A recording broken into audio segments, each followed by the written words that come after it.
그래서 제가 머뭇거리다가 저기 보물창고에서 구입했습니다라고 했습니다. 그랬더니 권사님께서 보물창고요? 그러시는 거예요. 거기가 어디예요? 이러는 거예요. 그래서 제가 안 되겠다 싶어서 솔직하게 그냥 말했습니다. 내 보물창고가 구제집입니다 라고 말씀드렸습니다. 그랬더니 권사님께서는 제가 민망해 한다고 느꼈는지 전도사님 예쁘고 제가 좋아하는 그 옷 스타일이라서 여쭤봤어요. 감사합니다 라고 하시며 가셨습니다. 저는 사실 부끄럽다고는 생각을 안 했거든요. 저는 옷을 거의 80%에서 90%를 구제에서 구입해서 입습니다. 구제에서도 제가 나름대로 정해놓은 그 가격에 맞은 옷은 있습니다. 그 선을 넘으면 사질 않습니다. 근데 그날 권사님께서 마음에 들어 했던 옷의 가격도 2,000원을 주고 산 옷입니다. 네. 구제 옷은 당연히 누가 입었던 옷이나 구입해서 입질 않고 버린 옷들입니다. 근데 요즘에는 구제에도 옷도 그렇고 가방도 그렇고 여러 가지 신발뿐만 아니라 그런 여러 가지 물품 중에 새 것들이 꽤나 많이 있습니다. 잘 팔리지 않고 재고로 된 상품이라든지 또 흠집이 나서 정상적으로 판매를 할 수 없는 물건들이 구제로 흘러 들어오는 것 같습니다. 요즘 보니까 똑같은 당도인데도 왜 흠집난 과일 많이 팔잖아요. 그리고 늦은 시간에 마트를 가게 되면 땡처리하는 생물들도 꽤나 많이 있더라고요. 이렇게 흠집난 과일들은 상 가격에 판매를 하게 됩니다. 흠이 있는 물품과 흠이 없는 물품과의 그 상품의 가치성은 매우 큽니다. 흠이 있는 상품은 상품으로서의 가치가 많이 떨어지고 가치를 잃어버리게 됩니다. 이처럼 우리의 신앙도 우리의 삶도 마찬가지입니다. 우리의 신앙이 우리의 삶이 흠이 있으면 안 된다고 오늘 본문에서 말씀하고 있는데 우리 한번 보겠습니다. 보기 전에 그 전에 빌립보서는 우리가 다 아는 것처럼 바울이 빌립보 교회에 보내는 서신입니다. 그 중에 오늘 본문의 배경의 말씀은 성도들의 삶에 대해서 성도들의 삶이 어떠해야 하는가에 대해서 말씀하고 있습니다. 오늘 본문 15절 말씀에 우리는 하나님의 자녀로서 흠이 있는 하나님의 자녀가 되어서는 안 되고 흠이 없는 하나님의 자녀가 되어야 한다고 말씀하고 있는데 우리 같이 한 목소리로 읽으면서 확인해 보겠습니다. 시작. 이는 너희가 흠이 없고 순전하여 어그러지고 거스르는 세대 가운데서 하나님의 흠 없는 그들 가운데 빛들로 나타내며 아멘. 네, 우리의 신앙이 우리의 삶이 흠이 있으면 안 되고 흠이 없어야 한다고 말씀합니다. 그러면서 바울은 당시 세상의 모습을 표현하기를 어그러지고 거스르는 세대로 표현하고 있습니다. 그런 세상 가운데서도 흠 없는 하나님의 자녀로 살아야 한다고 합니다. 여기서 말씀하고 있는 어그러지고 거스르는 세대의 단어를 우리 표준 세번역 성경에는 구부러지고 뒤틀린 세대라고 하고 있습니다. 그리고 공동번역 개정판 성경에는 악하고 비뚤어진 세상이라고 합니다. 바울이 15절에서 어그러지고 거스르는 세대로 표현한 이 단어는 신명기 32장 5절 말씀에서 이스라엘 백성들이 광야 세대, 이스라엘의 광야 세대에게도 똑같은 표현으로 말씀하고 있는데 제가 한번 읽어보겠습니다. 그들이 여호와를 향하여 악을 행하니 하나님의 자녀가 아니요 흠이 있고 비뚤어진 세대로다. 아멘. 이렇게 모세 때나 바울 때나 현재나 시대적으로 사람들이 뒤틀리고 꼬이고 비뚤어지고 하나님의 뜻을 거스르는 악한 사람들이 있었나 봅니다. 저희 딸이 5살 때쯤에 제가 그 어린 딸을 데리고 강원도 철원에 있는 기독교 대한수도원에 몇 번을 다녀온 적이 있습니다. 1시간도 못 자고 월철화를 마치고 내려오던 길에 모든 일행들이 차 안에서 자고 있었습니다. 저희 딸과 친구의 딸은 자지 않고 둘이서 제잘거리며 대화를 주고받았는데 그 중에 내용입니다. 딸 친구 아이가 넌센스 퀴즈를 했습니다. 이 세계가 흔들리면 어디로 가야 할까 하고 질문을 했습니다. 질문한 친구의 딸이 원하는 답은 치과입니다. 이빨 세계가 흔들리면 어디로 갈까 이렇게 질문을 했는데, 그런데 저의 딸이 이 세계를, 이 세상이 이 세계로 알아듣고 말한 답변이 대한수도원으로 와야지라고 답을 했습니다. 이 세계가 흔들리면 어디로 갈까? 대한수도원으로 가야지라고 대답을 했습니다. 저희 일행은 휴게소에서 유일하게 안 주무시고 운전하셨던 그때 목사님께서 이 내용의 이야기를 말씀해 주시면서 저희들은 일행들은 듣고 박장대소를 했습니다.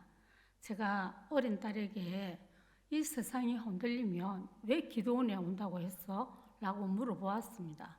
그랬더니 딸이 말을 하기를 대한수도원은 기도하는 곳이니까 하나님께서 지켜주신다고 했습니다. 아마도 딸아이는 하나님께 기도하는 곳이 가장 안전하다고 생각했던 것 같습니다. 그렇습니다. 지금 우리는 흔들리는 세상을 살아가고 있습니다. 지진으로 흔들리고 또 기상이변으로 흔들리고 세상의 질서가 흔들리고 신앙의 기준이 흔들리고 가족의 체계가 흔들리고 유서 곳곳에는 정말 사람이 사람의 모습으로서 살아내지 못하고 짐승보다 못한 사람이라고 듣는 사람이 많아지고 있는 세상이 되어지고 있습니다.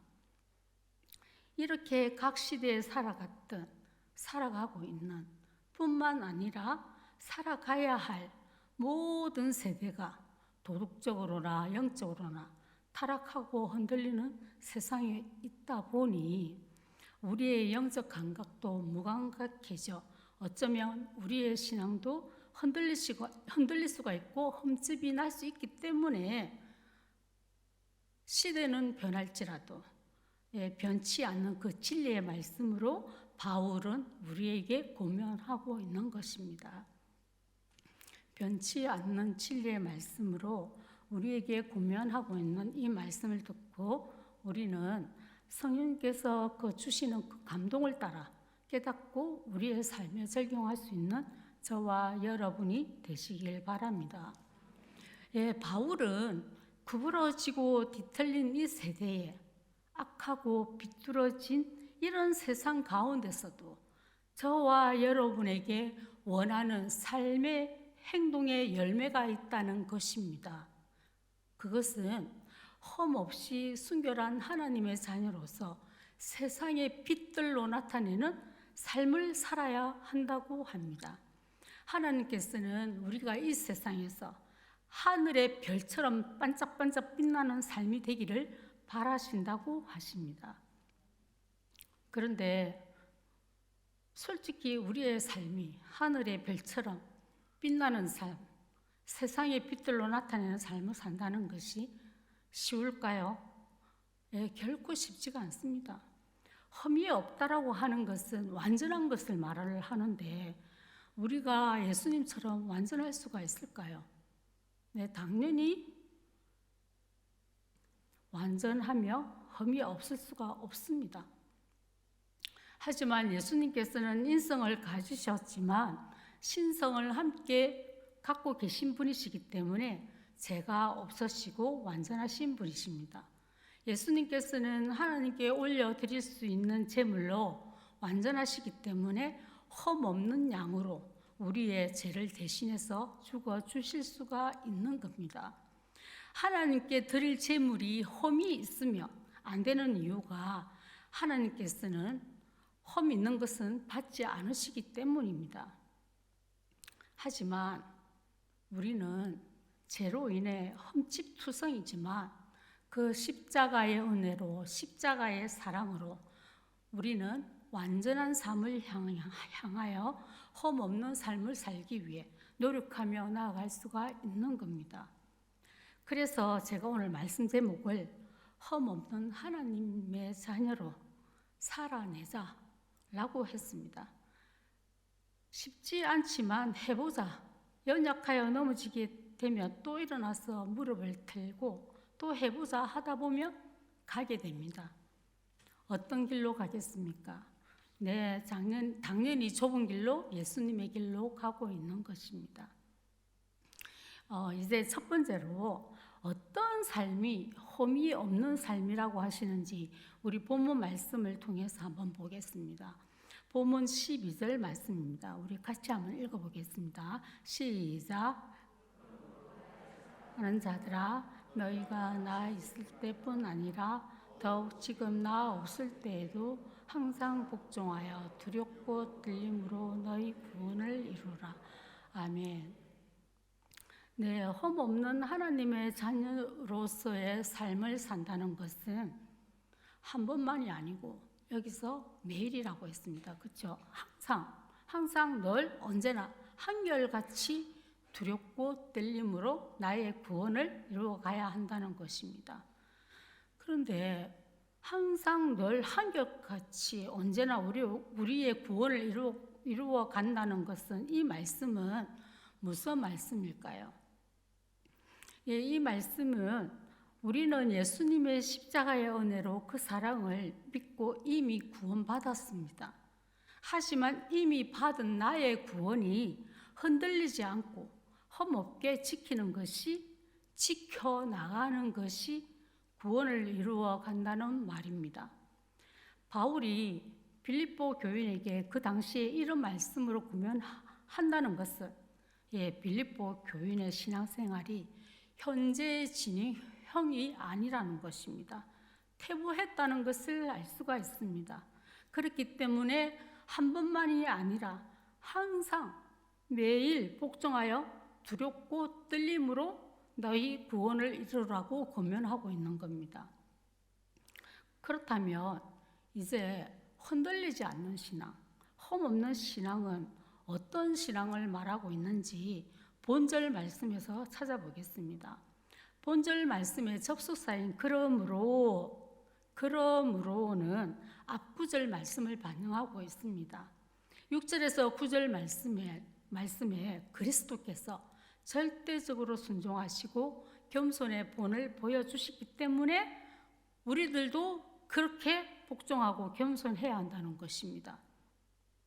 예수님처럼 우리도 하나님께 절대적으로 복종하고 겸손하며 살아가는 삶이 바로 흔들리지 않는 신앙, 험 없는 신앙이라는 것입니다. 여기에서 복종하여의 의미는 듣는 것에서 그치지 않고 더 나아가 행동하는 것까지를 의미하는데 완전한 순종을 말합니다. 바울은 과거에 복종하지 않았던 자들에게 말하는 것이 아닙니다. 과거에는 복종을 잘했는데 복종과 순종을 잘 해왔었는데 지금 빌립보 교회는 그렇지 못하다는 것이죠. 바울이 이렇게 권면한다는 것은 앞에서도 말씀드렸듯이 빌립보 교인의 신앙생활이 현재는 퇴보했다는 것을 알 수가 있습니다. 바울은 현재 퇴보하고 있는 빌립보 교인들에게 과거의 복종과 순종으로 그리고 겸손한 마음으로 신앙생활을 잘 해왔었던 것으로 만족하지 말고 어떤 경우든 한결같이 복종하고 겸손해야 한다고 하고 있습니다. 그리고 매일 그렇게 하기 위해서는 늘 자신의 믿음을 점검하고 확인해야 한다고 하는 것입니다. 그래서 바울은 고린도전서 10장 12절 말씀에서 이렇게 말합니다. 그런즉 선줄로 생각하는 자는 넘어질까 조심하라고 우리에게 권면하고 있는 것입니다. 우리도 마찬가지입니다.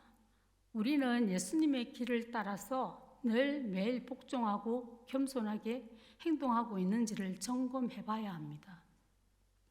또 그렇지 못했다면 돌이켜서 다시 복종하고 겸손해야 한다는 것입니다. 이렇게 끝까지 계속해서 하는 것이 바울이 권면하고 있는 우리의 구원을 이루어가는 것이라고 하는 것입니다. 그런데 이런 나의 믿음의 행위를, 이 믿음의 태도를 어떻게 점검하고 확인하라고 하고 있나요? 정말 두렵고 떨림으로 하라고 하고 있습니다. 두렵고 떨림으로 한결같이 매일 하라고 합니다. 두렵고 떨림의 대상은 당연히 하나님이십니다. 두렵게 여기라는 것은 하나님을 경외하는 데서 나오는 경외심을 말을 하는데요. 경외한다는 것은 하나님을 존경하고 공경하는 것입니다. 하나님은 전능자이시고 심판주로서 공의로우신 분이십니다. 우리는 당연히 두렵고 떨리는 마음으로 우리의 교만과 불순종으로 인해 지은 죄들로 인해서 영적으로 힘을 잃게 됩니다. 그러다 보면 하나님의 힘이 아닌 나의 힘으로 하려고 합니다. 이렇게 영적으로 힘을 잃게 되면 하나님의 힘이 아닌 나의 힘으로 하려고 합니다. 우리는 이런 모든 것을 인정하고 하나님 앞에 서야 합니다. 그렇다면 하나님 앞에 선다는 것은 무엇이겠습니까? 기도와 말씀으로 나의 모습을 투영시켜서 나를 보아야 하고 나의 신앙을 정확하게 확인할 수 있어야 합니다. 그 어떤 사람이 나의 잘못을 지적하고 나의 연약한 부분을 지적하여 알려준다고 할지라도 잘 깨닫지를 못합니다. 나의 현재의 잘못된 모습을 전적으로 깨닫게 해주실 수 있는 분은 우리 마음속에 내재하고 계시는 성령 하나님 뿐입니다. 그렇기 때문에 성령님으로 통해서 우리는 기도와 말씀 속에서 나를 정확하게 볼 수 있고 뿐만 아니라 깨닫게 하신 것을 우리는 의지적으로 우리는 말씀으로 기도하며 나의 죄성을 매일 씻어야 합니다.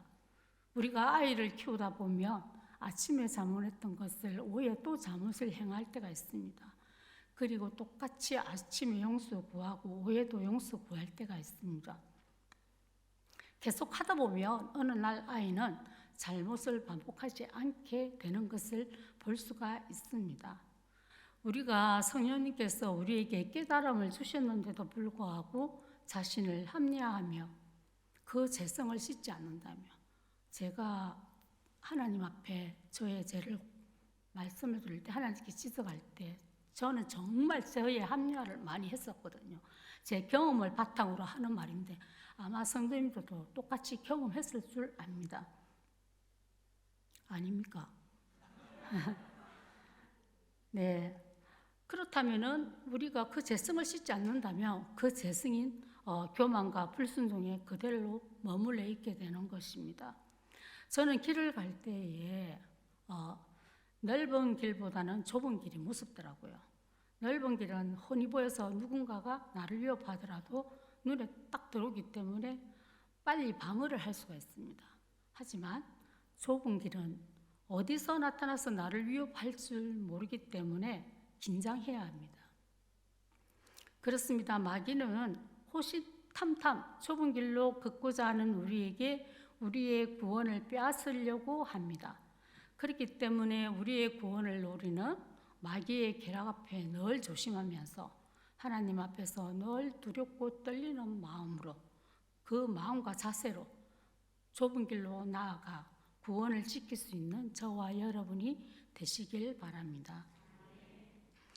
두 번째로, 흠없는 하나님의 자녀로 사는 삶은 우리가 두렵고 떨리는 자세로, 그 자세로 구원을 이루어 갈 때에 성령님께서는 우리 심령 안에서 살아계셔서 하나님을 기쁘시게 하고 하나님의 뜻에 맞는 일을 하려고 하는 마음을 주신다고 합니다.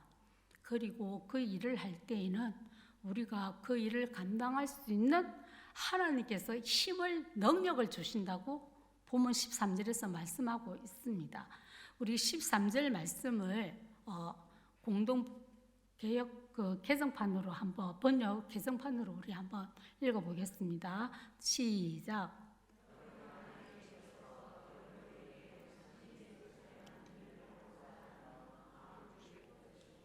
그 일을 할 힘을 주시는 분은 하나님이십니다. 아멘. 그렇습니다. 우리가 하나님 앞에서 두렵고 떨리는 그 자세로 흠없는 삶으로 살아내겠다는 그 노력의 행동을 열심히 하고 있는 과정에서도, 그러니까 다시 말씀드리면 앞에서 드린 말씀대로 하나님 앞에 서서 나의 죄성과 영적 무능력을 인정을 하면서 나를 돌이키려고 하는 그 과정 속에서도 하나님께서는 우리에게 힘과 능력을 주신다는 것입니다. 왜냐하면 이런 믿음의 행위와 믿음의 태도가 바로 하나님을 기쁘시게 해드리는 일이고, 그리고 이런 노력으로 통해서 더욱더 하나님의 뜻을 바라볼 수가 있기 때문입니다. 우리에게 맡겨진 사역에서나 나의 직장에서나 나의 가정에서나 나의 삶 속에서 영적인 힘과 능력을 받기 위해서는 언제나 두렵고 떨리는 마음으로 하나님 앞에서 나의 모습을 전적으로 내려놓고 절대적인 순종과 겸손한 마음으로 나의 구원을 이루어 갈 수 있는 저와 여러분이 꼭 되시길 바랍니다. 이제 마지막으로 흠없는 하나님의 자녀로서의 삶을 살아내기 위해서는 무슨 일을 하든지 불평하거나 시비를 하지 말라는 것입니다. 우리 14절 말씀을 같이 한번 읽어보겠습니다. 시작. 모든 일을 원망과 시비가 없이 하라. 아멘. 먼저 여기에서 원망의 의미는 불평하고 투덜대고 수근거리는 것을 의미합니다. 그리고 시비의 단어는 악의적으로 논쟁을 하거나 의심하며 다투는 것을 말합니다.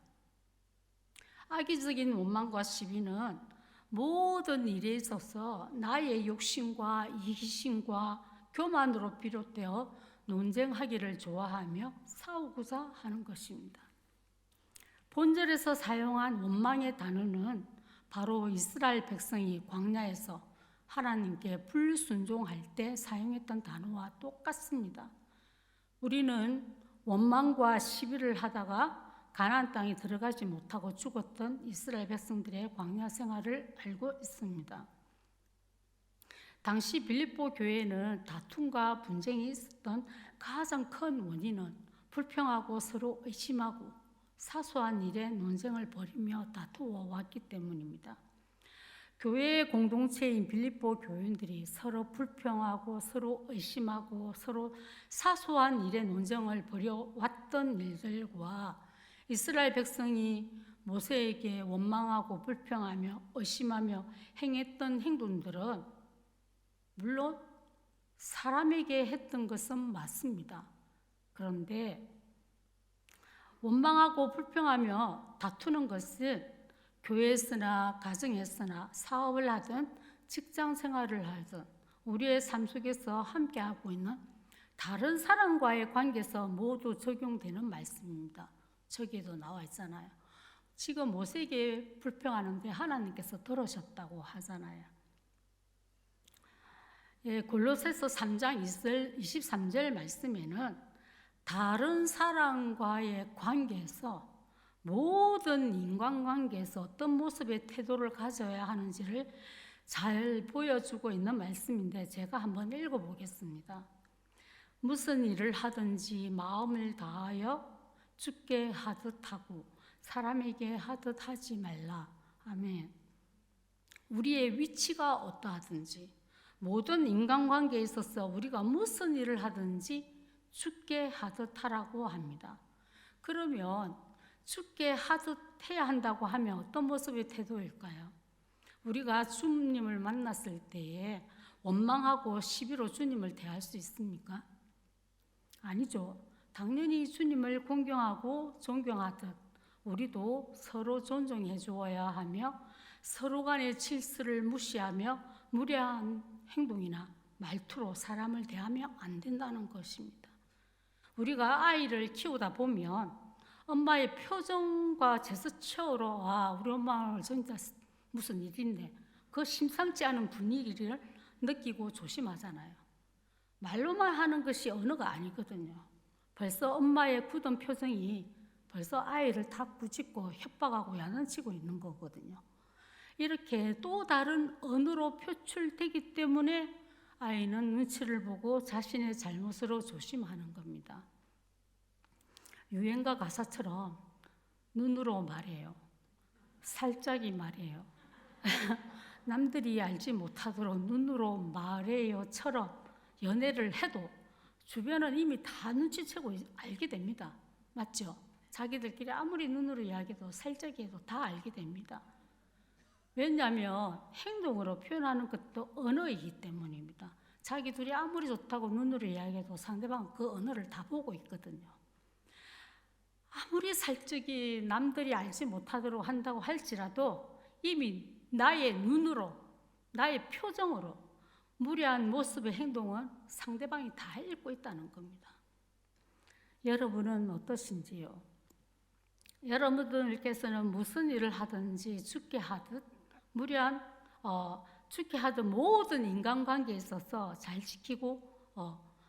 지켜지고 계시는지요? 왕년에 저도 유행가를 잘 부를 때가 있었습니다. 그때 인기가 참 좋았던 유행가 중에 에모라는 노래가 있었습니다. 그 가사 중에 이런 가사가 있습니다. 제가 노래를 잘 못하니까 가사만 읽어드리겠습니다. 죄송합니다. 이 석간이 무섭습니다.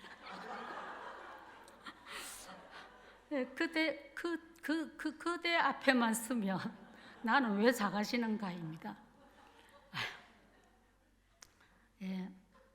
저는 이 가사가 주는 의미와는 좀 다르긴 하지만 어쨌든 저는 특히 골로새서 3장 23절 말씀 앞에만 서면 정말 한없이 부끄러워지고 정말 눈에 보이지 않을 만큼 저의 모습이 작아진다는 것을 알게 됩니다.